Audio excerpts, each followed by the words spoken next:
सरकारले भनिरहेको छ कि संसदको चुनाव गराएर जेएनजेको माग सम्बोधन गर्छु। यसको ग्यारेन्टी के छ?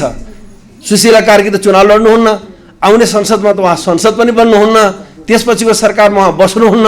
त्यो जेएनजेको माग कसले पुरा गर्ने, कसरी पुरा गर्ने मलाई देखाउनुहोस्।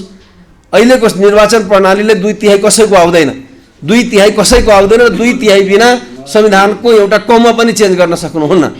अनि त्यसो भएपछि जेएनजेको माग कसरी पुरा हुन्छ? उही संसदको पुनर्स्थापना जस्तो हुन्छ। अहिले संसद जस्तो छ, अर्को संसद आए पनि 20% मान्छे नयाँ आउँछ, अरू दलकै त्यही वरिपरि रहनेवाला छ अनुहार। त त्यसमा यदि त्यही चुनाव अर्को संसदको चुनाव भयो भने अनुहारमा केही चेन्ज हुन्छ, खासै तात्विक सारमा चेन्ज हुँदैन। त्यसो भएपछि त्यो संसदले संविधानलाई चेन्ज गर्न नसक्ने भएपछि जेएनजेको माग कहाँ जान्छ? जेएनजेहरूको भावनाको सम्मान कहाँ जान्छ?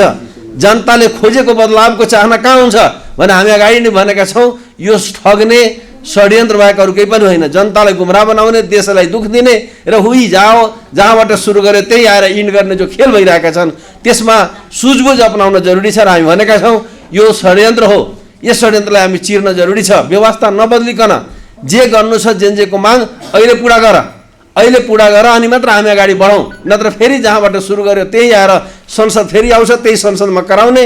जो जेएनजेलाई जिताएको हुन्छ त्यहाँ केही पनि हुँदैन, त्यसपछि फ्रस्ट्रेसन हुने र देशमा जहाँबाट हामी सुरु गरेका थियौँ त्यही काम फेरि गर्नु पर्यो भने देशले दुःख पाउँछ, देशले निकास पाउँदैन। द्वन्द्वबाट फेरि द्वन्द्वमा जाने जो खेल भइरहेछ त्यसलाई हामी सदाको लागि अन्त गर्न एउटा जनदबाव आवश्यक ठानेका छौँ।